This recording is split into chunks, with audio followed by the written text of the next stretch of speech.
Awesome. And we are live. Hey, everyone. Thank you for joining. If you're watching live, thanks a lot. Feel free to drop some comments.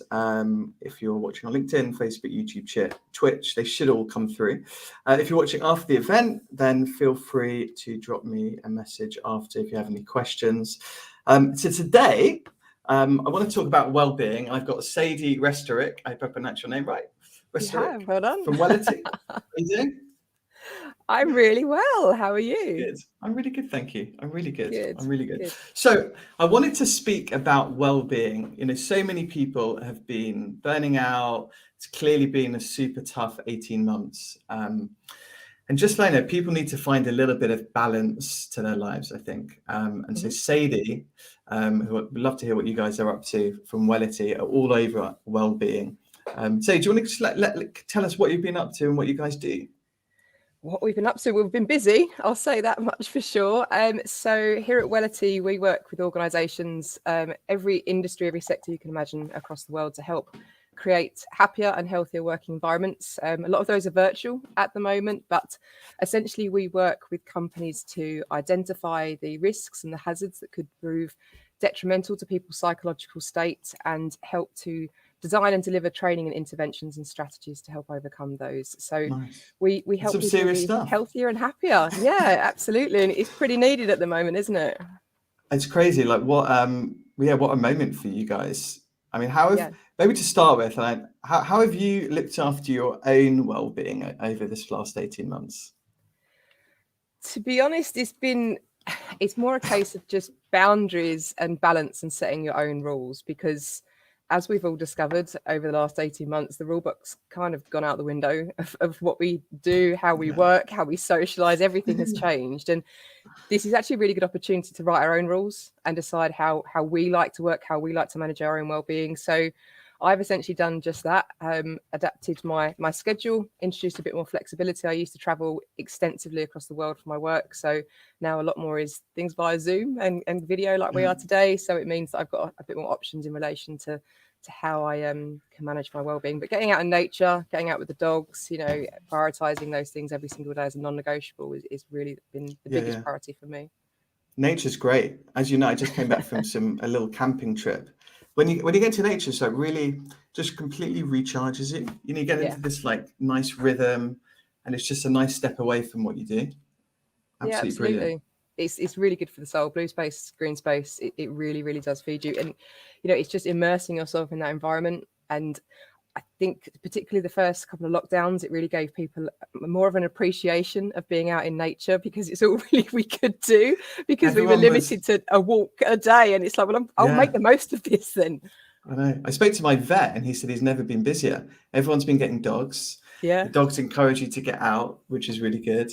Yeah. I met a lot more people in my area. I live in London. London can be, depending on where you live, could be quite friendly, or you never speak to your neighbour ever. And then over lockdown, I think the neighbourhoods have got much closer. You see people that you've never seen, or you just, they come work late or whatever, So it's actually been really nice. But I would assume, though, that if you were travelling so much, it's probably quite good for you, right? Just to re-find a bit of balance and time and stuff. Yeah, and I think that's what's been really important for a lot of people is, we've been on the hamster wheel of our working life and just keeping up that pace for so long that this whole time has presented an opportunity to get off that rotating wheel and stop and think about, what we enjoy in our lives, what we like to do, and start to think about ways we can get that balance back, particularly with our time. So yeah, absolutely. I'm no different to other people, that it's been quite good to reassess and reevaluate, and that's how we grow from things like this. This is how we move forwards and progress, by thinking, what has it taught me, what have I learned? And exactly the point you just made there about communities, about connection, about other people, actually getting to know your neighbours, all these things that seem quite small, but they really do make a difference. They really do. Yeah, it's interesting, because when I was going into the office a lot, my classic, going in at 8:30, leave at 6, 5 days a week, in London, in the city. It's funny, you see a colleague, you're like, hey, how you doing? But before they even answer, you're off to the next thing, right? Like, you don't really stay and listen to them. Well, over the pandemic, it's interesting, because you organise a video call, and it's an organised thing. I'm yours for like half an hour, and I'm actually genuinely interested, like, how are you doing? What have you been up to? And so I've actually found it with our team that we've got a lot closer over the pandemic than we were otherwise through the video and all these organized conversations. It's been really interesting. But it's stripped back that facade, that professional mask that we feel that we often have to wear. And it's established a common ground for us all. And there hasn't been enough talk over, the last year and a half about post-traumatic growth, which is exactly what you just referred to there, how we've grown stronger together through that sense of shared experience. Because like you say, when we do connect, we're genuinely saying, how are you finding it? How are things with you? How's family? Because we're all kind of on that same understanding that this is pretty tough, right? This is a really difficult situation. And so we're actually a lot more authentic in the way that we communicate and the type of questions we ask. And it's not just, how you doing? Yeah, not bad. And off we go again. We're actually going to a greater depth of level of understanding when we're asking those questions, which is great for sense of human connection. Oh, I think it's absolutely brilliant, because you get so, I call it BC, before COVID.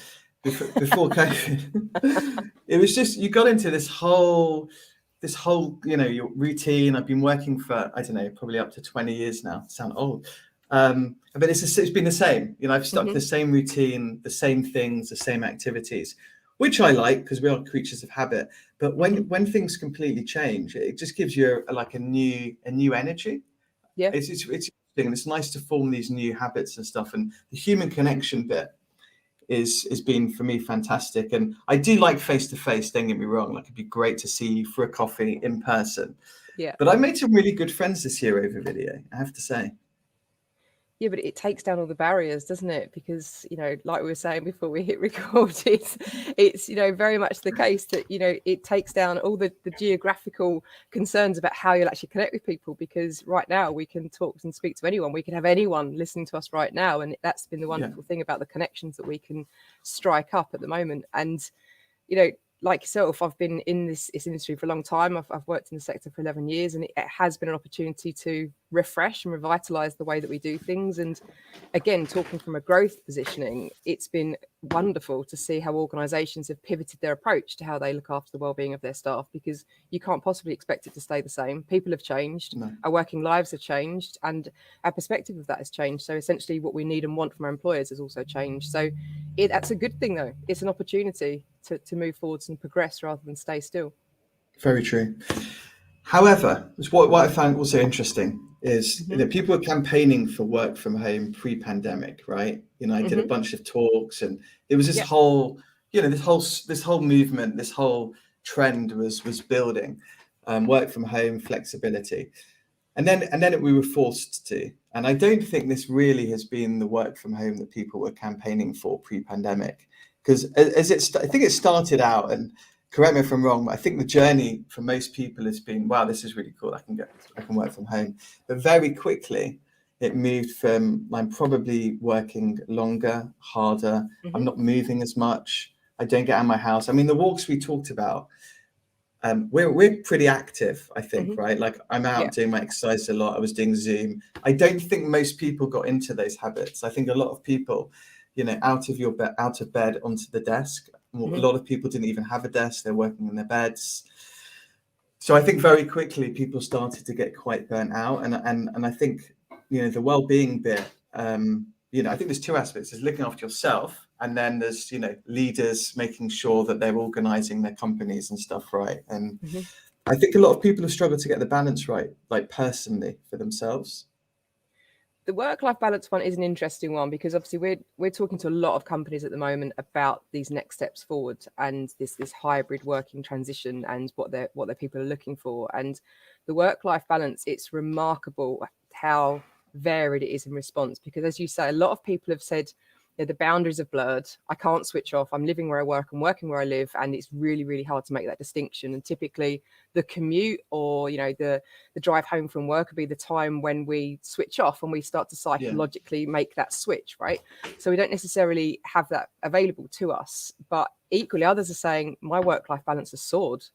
Those who have adapted their habits, and it does take time to adapt habits, but those who've got this new routine and it works for them because they haven't got the time spending on their commute, and they think, well, actually, this is starting to fit into a healthier schedule for me and my family, so I don't necessarily want to navigate back.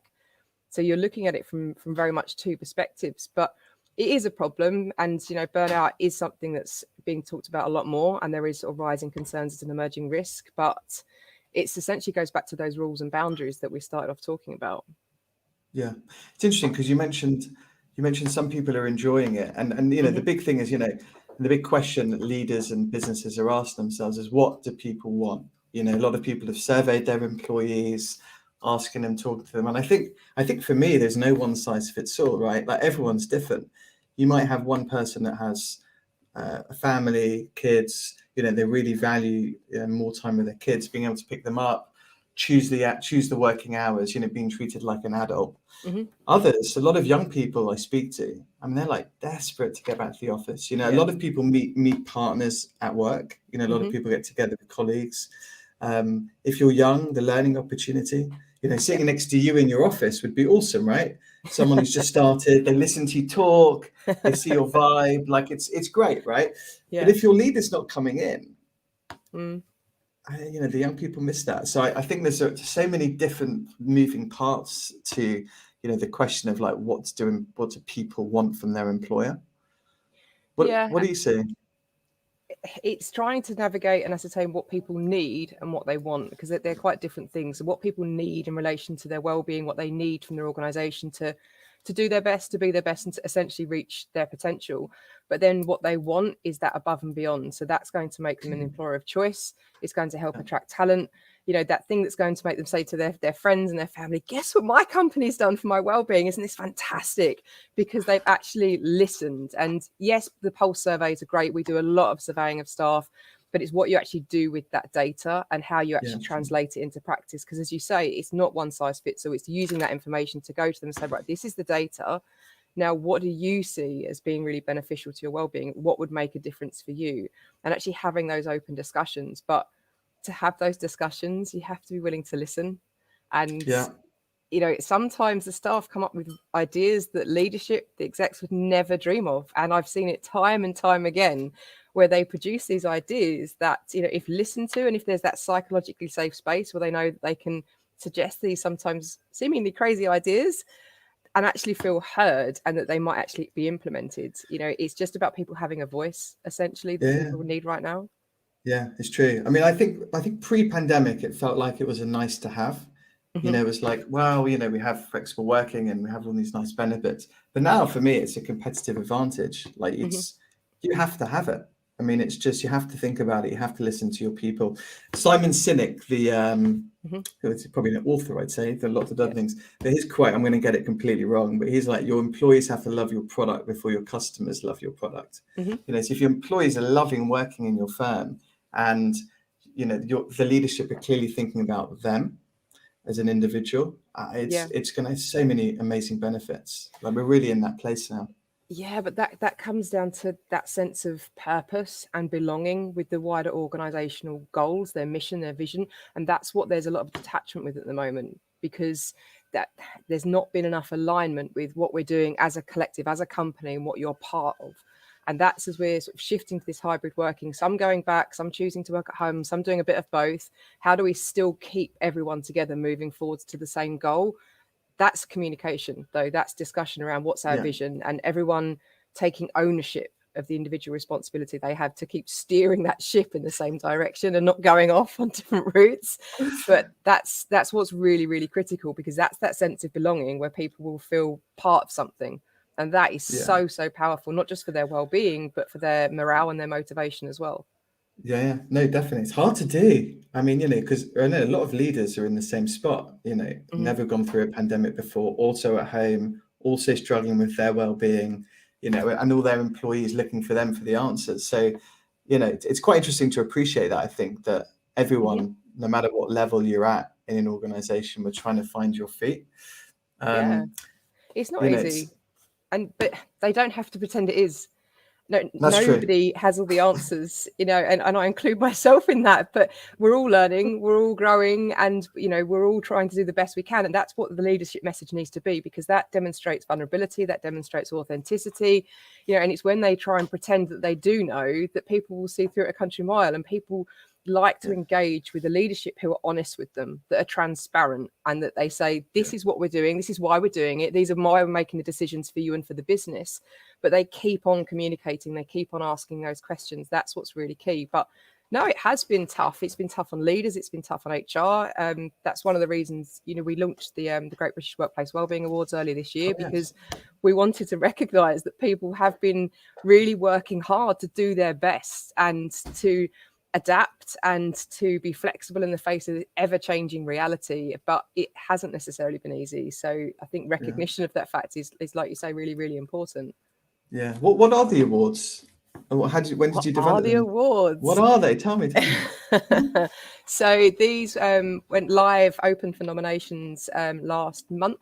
We've just extended the window because we've been inundated with applications, to be honest, with people wanting to champion various individuals, various departments within their organisations. So there's different categories about sort of best furlough schemes right through to best COVID response, best remote working strategy. But it really is about giving an opportunity for people to either nominate or apply themselves if they have stepped up, if they've really worked hard to try and make a difference and to support the well-being of their workforces. So the nominations are currently open till the end of September, and then we've got a wonderful awards night coming soon. Nice. So is that face-to-face or virtual?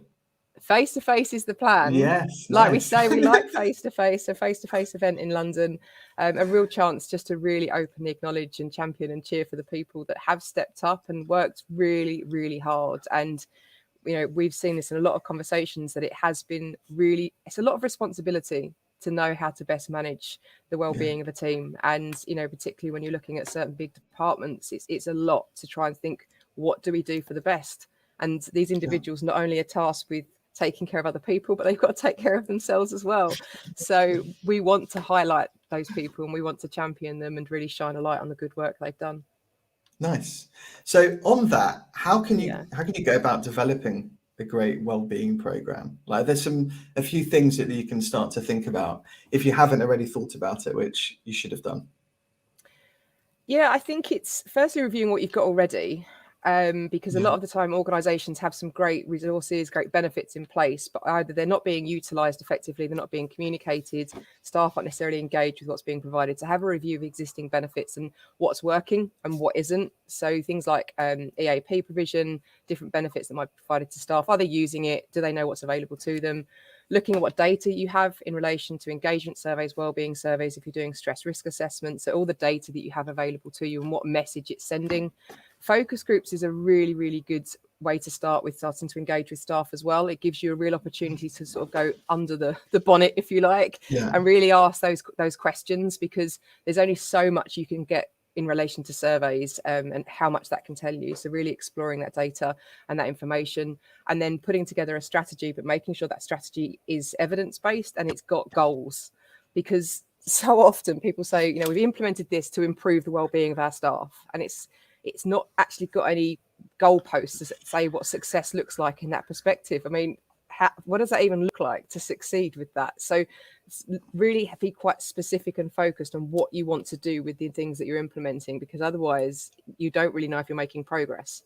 Yeah, because it's interesting, because what I found is quite a few people have said, look, my company have got a well-being program, or they've got some interesting benefits around, I can go and see a psychologist, I can do this and that. But they felt it was for marketing, really. Like, they didn't really go much more into it. They felt a bit nervous telling their boss that they were feeling burnt out.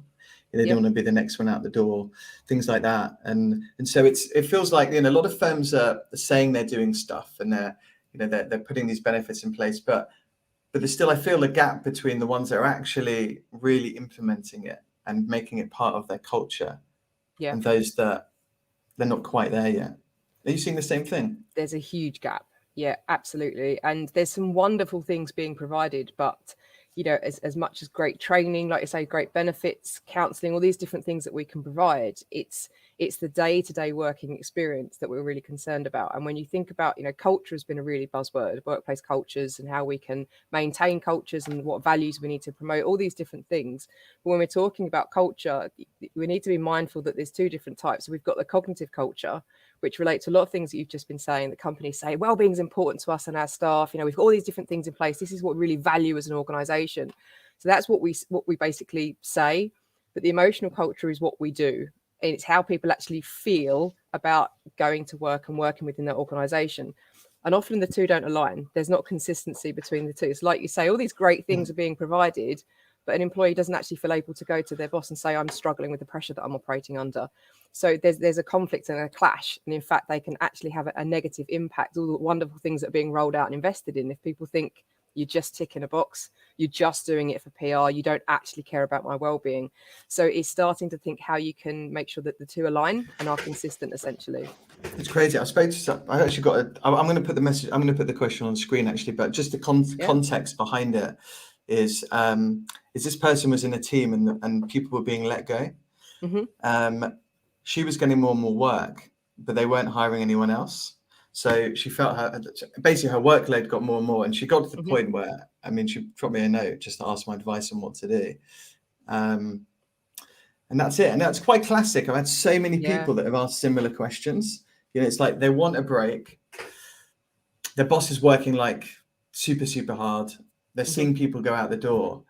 How do they, you know, how would you go about saying to your boss, look, I need some time out, or I need a week, or, you know, I'm struggling right now. It's a hard thing to do. Yeah. And I think before even thinking about going on to have that conversation, it's how we feel about taking that break. And you know, one of our most popular trainings we're doing at the moment is around switching off. It's around digital burnout. But it's essentially giving yourself permission to do those things, because it's often people feel guilty. They feel that they're letting their boss down, the team down. They feel that they should be able to cope with this, and they load up all the pressure on their shoulders. And so before they've even gone to that conversation, they feel that they're doing something wrong by even asking for that question. But instead of thinking about, you know, what if I ask for a break? What if I say no to this work? What will happen? Instead, we need to flip that and think, what if I keep saying yes? What if I don't take a break? What if I keep working at this pace? Where will this leave me and my well-being? And essentially, it's not sustainable for us to perform at that level. And everything, well-being, but performance, productivity, everything aside, will start to drop. So it's about approaching that manager with a breakdown of how much work. So looking at facts. So looking at the evidence, so this is how much I've been working on. These are the hours that I've been working, and it's not sustainable. It's not realistic. And I need to take time out for my well-being, but also that I can be my best for the company and for the team and everything I need to do. So using that evidence will help, because otherwise we kind of get skewed with emotion rather than focusing on the problem itself, which is what needs to be solved. Yeah, it's so true. For the organizations to be the best, the people within them need to be performing at optimal level. Yeah. You know, I try and sound a bit cheesy, but I try and treat myself like a professional athlete, you know, like eat well, sleep well, exercise, you know, because I work like super hard. I really enjoy it. I'm leading a company, motivated, you know, like I really want to just drive. But if I don't program like personal time, then I'm just not going to be able to sustain it, because it's a long, I'm working a lot, like our careers, you know, we're working to what, like 65, 70, you know, it's a marathon. Yeah. And, you know, you want to be able to sustain it for a long period of time. I put my exercise in my diary, like it's like, you know, the most important meeting of the day. Like I'm meeting a CEO for a new exec search, you know, I would not move that meeting, and I'm not moving my exercise meeting. And I think if people can get to that part, you know, because you're right, it's hard. I mean, a digital detox, I don't know if I could do it. You don't think you could? Not sure. I don't know. I've been playing with, you know, leaving my phone outside of the bedroom when I go, you know, when I go to sleep. It's hard. I can't. It's really hard. I've got to be honest. I can't do it.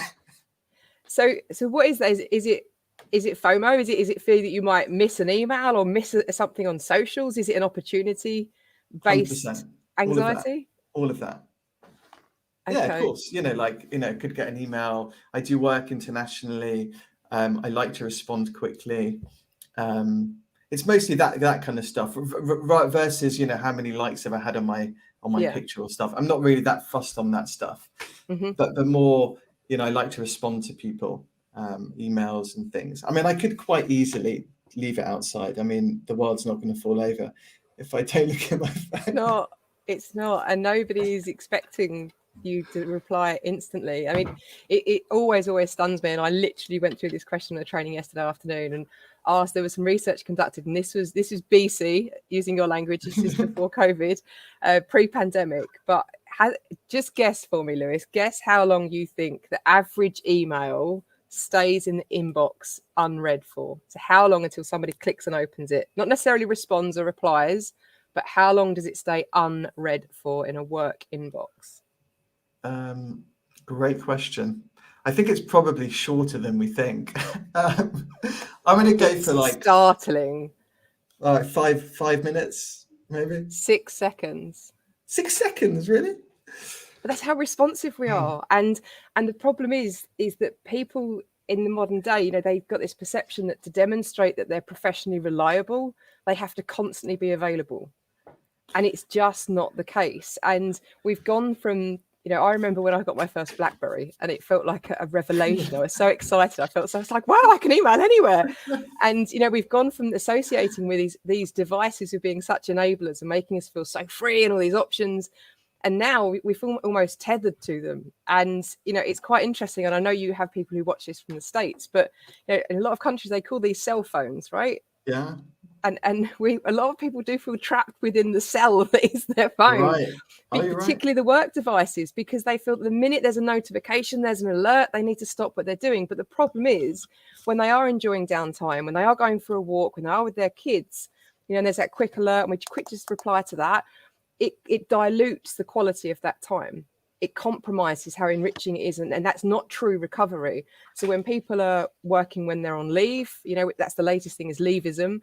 You know, it compromises how enriching that is and how much it replenishes back our reserves.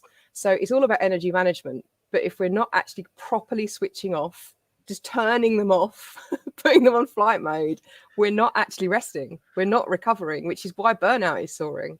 You're 100% right.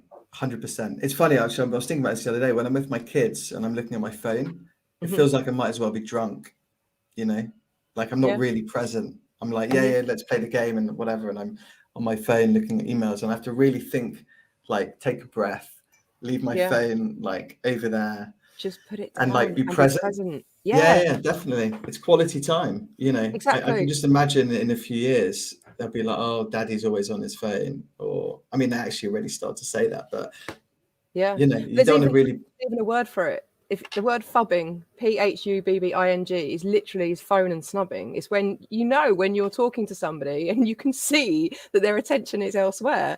You know, they've even created a word for this habit that people have fallen into. And not only that, when we're trying to work, you know, something you really need to focus on and give you a full concentration.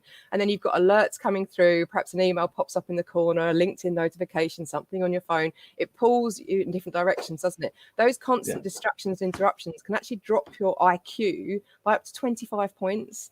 So it actually dumbs us down when we keep getting distracted. And we're 4 times more productive if we don't have our social media accounts on, if we log out of the lot of them and just focus on what we're doing. So you can start to see the impact of these constant alerts. You can tell this is a subject I'm very passionate about. You're but it so does. right. It really does. It's hard to. I know I've had a few colleagues actually. They've deleted their social media apps. A lot of people are deleting LinkedIn on their cell phone because they don't want to be imprisoned by the apps. And that BlackBerry, that had that flashing light all the time, which was the most red annoying. light. Once that light started flashing, you couldn't help it. You had to go for the phone. So, yeah, I remember that. Well, I'd forgotten that light. Yeah, that light kept going. I was like, oh, how do I turn it off? And eventually I learned how to turn it off. yeah, I think I bought a case that covered it up. But it's true. I think but you know, it's interesting though. It isn't actually the technology; it's us. You know, the technology is great. You know, and social media also, have to say, is fantastic. Like, you know, if you're talking about looking for jobs, staying in touch with people, human connections. I mean, technology has seen us through the pandemic. Yeah, if this happened 20 years ago, which is pre-Facebook, even I think 21 years ago, it would have been a very, very different experience. So, you know, I think there's amazing benefits for technology. But I think as a human, like personally, I'm not blaming technology, I'm blaming myself. I need to be more disciplined with how I use it, I think. Smarter with the way we use our smartphones is the phrase we use. Yeah. It's just rules. And, you know, we've seen in various different countries these different things that have been, you know, introduced, the right to disconnect in certain places. We've seen certain organizations say that, you know, when you're on leave, then emails will just be deleted. So you haven't got that deluge of an inbox to get back to. It just says so-and-so's on annual leave, your email will be deleted. So that manages that. We've got companies that have said that you can't access your server half an hour after finishing your work until half an hour when you're due to start again. So you physically can't access it. You can't log in, you know, but these are rules that organizations are implementing, but we can introduce our own rules, our own non-negotiables of just, but it's thinking about the language we use as well. It's not, I can't, because we can access it whenever we want. It's, I don't. Yeah. So I don't work. I don't work Friday nights. I don't check my emails after 6 o'clock on a Friday night. I don't have my phone in the bedroom, Lewis. You know, I don't do these things because I choose not to. It's not because I can't, because we can do anything as with these devices, but it's just our choices. Yeah, it's hard to. For me, the when I go to the gym is, or when I do my exercise, or when I go running, that's like the time that I don't look at my phone at all. But I just get into the vibe of, you know, because I'm doing international work similar to you. You know, you said you were working until 11 o'clock last night. You just get into this. Hang on, the disclaimer, I didn't start till later in the day. So let's just get that out there. I wasn't working that long a day. So what you're saying is it's you've been able to choose your working hours, which is great, right? Like if you're working later, you start later, which is great because that will give you your balance, because clearly you're working internationally too. It's when you get into this thing of, you know, if you're working like if you're working east and west from London, you know, you speak to some people and their days are just crazy on Zooms or whatever, and then to relax they go watch Netflix or they go on their phone, and so it's constant screen time. Yeah, really affects your sleep as well, all this blue light. Yeah, it hugely affects the quality of your sleep. And yeah, it's just encouraging people to get out away from these devices and go, like we started talking about, going for a walk. But if you have got that sort of schedule in a day, then taking those breaks and getting moving is absolutely critical. We spend on average 11-12 hours sat down every single day, and you know, it's absolutely not what we're designed to do. And it's no wonder we have a build-up of tension, of the stress hormones, the cortisol in the body, you know, because we just sat not doing anything. And that's why even I love it. I absolutely love it when somebody just gives me a call out of the blue, because I'm so used to seeing a schedule in my calendar of Zooms and booked in Teams calls that when my mobile rings, I'm like, oh, a phone call, and I'll walk while I'm talking to them because I can, because I'm not tethered to the screen. But just going old school and just actually making a phone call is really, really beneficial. So just regularly thinking, does this have to be a Zoom, or could we actually both walk and talk and get some movement in the day?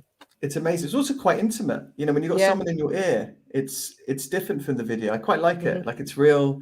You're in someone's ear, and it's a good thing to do. So I think it's interesting. I think just going back to what leaders can do, I think some people find it useful if someone tells them, like, you cannot work past X, or, you know, your emails won't come through to you after 9 o'clock. Are you seeing people start to do that? As in setting rules for their teams? Yeah, like just to help people because I agree with everything you've said, but I really struggle. I'd struggle to implement a lot of it. Like even just leaving my phone out of my bedroom is really hard because it's so addictive, the phone. Yeah, it is. If someone said to me, addictive. Yeah, it's really addictive. If someone said to me, Lewis, like, it's not working at like past 8 o'clock or something. I think it's about having an open and healthy conversation with people, being just as honest as you are, and agreeing as a team the communication rules, so that it's not just one person standing up and saying, oh, I'm not going to answer my emails at this such and such time, I'm going to turn off my phone. But there's an agreed collective understanding, because this gives everyone a level of autonomy, which is really, really important, more important than ever because of everything that's happened, where everyone can say, right, what are our agreed working rules as a team? And if everyone point blank agrees that they don't want to answer emails after 10 o'clock, we say, right, that's one of our our commandments, if you like. So that's all Yeah. agreed as a collective, because it's important to have that discussion, because if a leader decides it, there could be someone saying, well, I quite like answering my emails at that time because that's when the kids will go to bed and I actually get some quiet time. So there has to be the universal rules, and then everyone has a bit of flex to their own individual way of working. But even, you know, when people put on their email signature, you might receive this at a certain time, I don't expect a response. Leaders putting, you know, managers putting a delay on the email when it sends out, so people don't get it at a crazy hour and think they should be replying at that time. It's just about thinking the message it conveys. But now's a great time to reestablish the rules of a team and say, right, we're now hybrid. Some are back at the office, some are not. How are we going to make this work? How are we going to adapt to different working patterns and working schedules so everyone feels comfortable, that they can express their boundaries around their own work-life balance, their own leisure time, and they don't feel guilty for doing that, you know? And it's that healthy, very honest, as you were, conversation of people saying, I do find this tough. But again, nomophobia, that's no mobile phobia. That's actually, there is a word for experiencing that level of separation anxiety from being away from your phone. So, you know, it's not unusual. It's not weird for people to feel like that. It's an established concept. So, you know, and sometimes people do need professional help because it is like getting a fix, and it does give you that dopamine hit. So it is really important that people recognize if they are really, really struggling. But I tell you, when people do take that step and put those boundaries in place, people say they feel more liberated, they feel more productive, they can focus, they're less stressed. It's pretty impactful. So it is impactful. It is impactful. I mean, the other argument, of course, is that, you know, as time goes on, we're going to be even more connected to technology. We have this like symbiotic relationship where, you know, artificial intelligence, humans, you know, it feels like certainly even the pandemic has accelerated that. Like we're even, I think we're even more dependent on tech now than we were before COVID, BC. I mean, I think we are, and I'm not taking away from the fact that it's a wonderful enabler, and exactly as you say, it's got us through this pandemic. But we need to appreciate life not lived through our devices and our digital tech. And, you know, even a few weeks ago, I was out at a popular walking spot and there was a stunning sunset, and I just stopped like, wow, that's beautiful. And looked around and everyone's on their phones taking pictures. You don't have to live through them. You don't have to constantly. So what we talk about is having a balance between being in the digital world, meeting people on Zoom, meeting people on LinkedIn, communicating this way. It's great, but balance it out with the real world, you know, in those little moments. I mean, they're called micro interactions, but little moments in your day, just be present, enjoy them. So even when I'm out walking my dogs in the morning, seeing other dog walkers and be like, morning, how are you? These little moments that we don't need these things for, you know, just chatting to somebody who served you a coffee in the shop and actually talking to them, not half talking to them, half replying to an email, cheers, but really talk to them. It makes a difference. It just gets it that makes balance you feel back. so good. Yeah, it's really nice to do that, and you've got to get out the house to do that. I'd say if you are working at home, a lot of people are doing a fake commute, which is quite nice. So get yourself dressed and then get out for like 20 minutes, like make a cup of coffee or tea, take it for a walk, go to the coffee shop, chat to people. You feel really energized, you know. You can do little things like that to get your fix of human like interaction. Otherwise it can get very isolating. I love that saying, your fix of human. But even sometimes when I go to the supermarket, I actively like to go to a checkout rather than the self-checkout, because you talk to someone, like you actually have a conversation. That's really funny because I don't know what it is. I feel bad going to the human now. I'm like, do you? I'm a bit, I don't know. I just feel like I'm lazy for not going on the self-checkout. Doing it yourself. But you're right. I should do. I mean, they're there, like wanting to help you. So it's just nice to have a chat with someone about you're right. The stuff that you're buying and the silly things that you chat about, like the weather. But it does as well, using your phrase there, give you the human fix. It's true. We should talk about a candidate talent acquisition, can't get my words out, and retention, I think. Because if you get it right as a leader, I mean, I'm finding a lot of people, like a key reason for someone wanting to leave, and it's the great resignation right now, right? Like a lot of people are thinking about moving. I mean, there's a lot of, you know, depending on sector, you know, there is a lot of interesting work out there. A lot of people are hiring. Most people have moved from reacting to being proactive, you know, like what's next now? I want to grow. And there's an awful lot of hiring going on, both here in the US and stuff. And I'm seeing a lot of people if their leaders have not treated them well, or the firms haven't treated them well over the pandemic, they've remembered, and they're very happy to think about moving to other places. So I think if you get this well-being right, my point is that you'll be able to keep people longer. Like your retention will go up. Like it's, again, it's this human thing, right? If you're being looked after and people are treating you like a human, as an individual, listening to you, you're going to have a really great group of people that are pulling in the right direction, I think. Yeah, absolutely. And I think a big part of that we've seen in relation to, talent retention, talent attraction, is making sure people are constantly being given opportunities for growth. There's a lot of people who feel they've kind of stagnated over the last year and a half, and they sort of just coasted along, and they're thinking for new opportunities and for growth, they need to go further afield. There was something like, I think 70% of people said that they'd leave if there were better learning and development opportunities. There was a study by LinkedIn that said that somebody would stay if there was, 94% of people said they'd stay if the company invested in their personal or professional development. And this is all growth. So it doesn't mean that necessarily they're getting that next promotion or that next job opportunity, but it's being invested in as a person. So whether that's, their personal skills, their professional skills, but it gives people that chance to expand and step out their comfort area, which enables them to realize their potential, to feel good, reward, accomplishment, all these wonderful things. So yeah, it's a time to do it right. And if you're not sure if you are, then, review what you have been doing, what's working and what's not, and change it. Essentially keep transforming, keeps growing, because the world keeps changing. So we have to keep changing with it. 100%. And it's expensive to go and hire people. I mean, yeah, you'll be better off. We're not cheap, but you'd be better off investing in your employees and making sure that you've got a great environment, the learning opportunities, all of those things to keep people. And then I think with attraction as well, I mean, what we're seeing from what I do, a lot of people at all levels, from CEO, CFO, down, are really interested in like what the working style is. Can they work from home? Are they required to go to the office? So it's really interesting, and it's one of the top 3 things people ask now. What are they doing to look after their employees? Really? Yeah.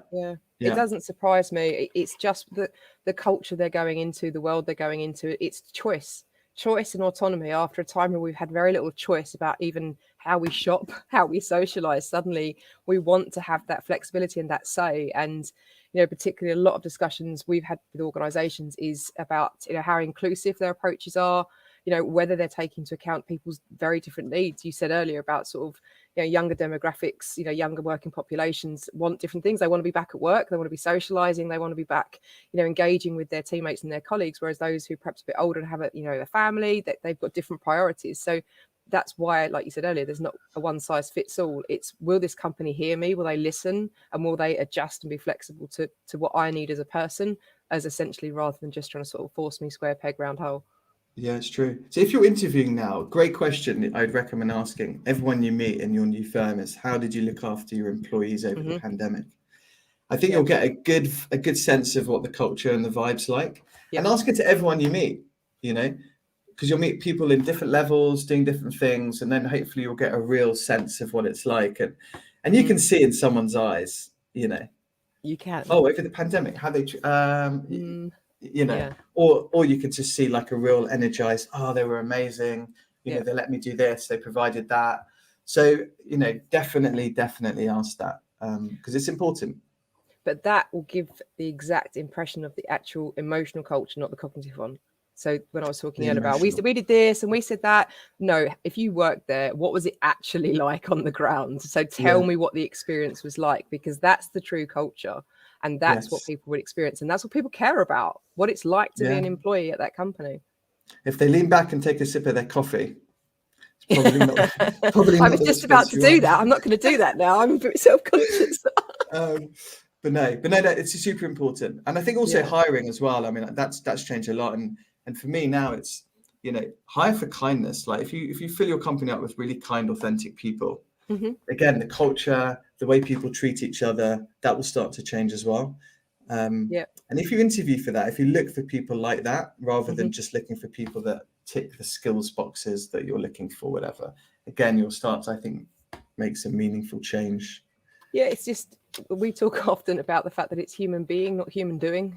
It's not just what we do. It's not just our output. It's not just our performance. It's not just our productivity, our numbers, our KPIs, our targets, all these other things. It's me as a human being, and you know, that whole experience is absolutely essential. So it's not just what I can do, but who I can be as a person when I'm at work. True. What a beautiful place to end. Thank you. Yeah. Great chat. Thank you so much for joining me. So good. Thanks, Lewis. Yeah, good luck with everything. Good luck for the awards ceremony. Yes. Well, good luck to all the applicants. It's really, really exciting to see some such amazing applications coming through. So amazing. Well, thanks so much for joining me. Thank you, Lewis. Speak Thanks for having soon. me. Take care. Bye. See ya. Bye. Bye.